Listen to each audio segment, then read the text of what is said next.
3 अक्टूबर 2025 को आ रही हैं चातुर्मास की अत्यंत महत्वपूर्ण एकादशी पापांकुशा एकादशी।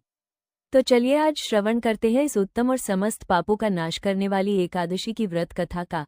धर्मराज युधिष्ठिर ने भगवान श्री कृष्ण से पूछा, हे मधुसूदन, आश्विन के शुक्ल पक्ष में आने वाली एकादशी में कौन सी व्रत है जिसका नाम पापांकुशा है? कृपा करके उसकी कथा, विधि और फल बताइए। भगवान श्री कृष्ण बोले, हे राजा, इस एकादशी को पापांकुशा कहा जाता है क्योंकि ये पापों पर अंकुश लगाने वाली है। इस दिन जो भक्त भगवान पद्मनाभ विष्णु की विधिपूर्वक पूजा करता है, सभी पापों से मुक्ति पाता है और स्वर्ग एवं मोक्ष का लाभ प्राप्त करता है। अज्ञानवश जो मनुष्य पापों में उलझा रहता है पर इस एकादशी के दिन विष्णु को स्मरण करता है, उन्हें नरक की यातनाओं से छुटकारा मिलता है।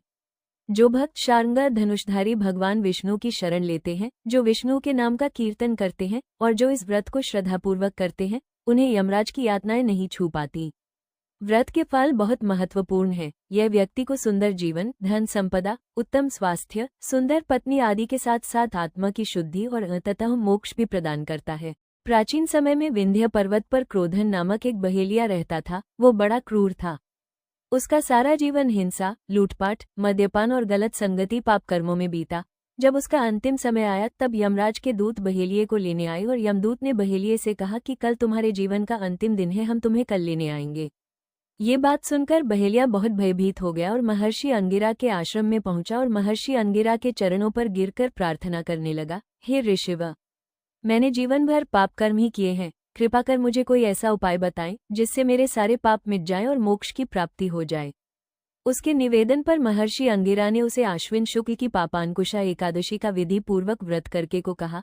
महर्षि अंगिरा के कहे अनुसार उस बहेलिये ने यह व्रत किया और किए गए सारे पापों से छुटकारा पा लिया और इस व्रत पूजन के बल से भगवान की कृपा से वो विष्णु लोक को गया। जब यमराज के यमदूत ने इस चमत्कार को देखा तो वो बहेलिया को बिना लिए ही यमलोक वापस लौट गए। पापांकुशा एकादशी का महत्व, इस व्रत से जन्म जन्मांतर के पाप नष्ट होते हैं। इससे स्वर्ग लोक की प्राप्ति होती है और हृदय की शुद्धि होती है। व्रत, उपवास, नाम कीर्तन, दान पुण्य आदि से इसका फल अधिक बढ़ जाता है।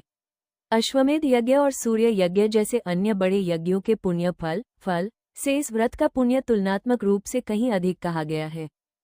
व्रत नियम व पूजा विधि: दशमी के दिन, एकादशी से एक दिन पहले, दिन में सात्विक भोजन लें। शाम में भोजन न करें। स्नान व शुद्ध वस्त्र धारण करें। एकादशी तिथि में सुबह से व्रत रखें। अनाज, धान्य, दालें आदि वर्जित करें। दिन में भजन कीर्तन, विष्णु नाम संकीर्तन, विष्णु सहस्रनाम पाठ आदि करें। रात जागरण करना उत्तम माना जाता है। इस दिन दान करना विशेष फलदायी है, जैसे सोना, तिल, भूमि, गौ, अन्न, जल, छाता, जूती आदि। ब्राह्मणों को भोजन व वस्तु चढ़ाना भी शुभ है। एकादशी के बाद द्वादशी तिथि में पारण करें। पारण के समय निर्धारित मुहूर्त का ध्यान रखें। अधिक से अधिक हरे कृष्ण महामंत्र का जाप करें। श्रीमद्भगवद्गीता और श्रीमद्भागवत का पठन या श्रवण करें। अपनी चेतना को कृष्ण भक्ति में लगाएं। अगर आप इस चैनल पर नए हैं तो सब्सक्राइब करना ना भूलें, साथ ही बेल आइकॉन प्रेस करें। अगर आपको हमारा ये प्रयास अच्छा लग रहा है तो इस वीडियो को अधिक से अधिक शेयर करके सनातन धर्म के प्रचार में सहयोग करें और पुण्य अर्जित करें। श्री कृष्ण आपका मंगल करें। हरे Krishna. Hare Krishna, Krishna Krishna, Hare Hare, Hare Rama, Rama Rama, Hare Hare. Hare Krishna, Krishna Krishna, Hare Hare, Hare Rama,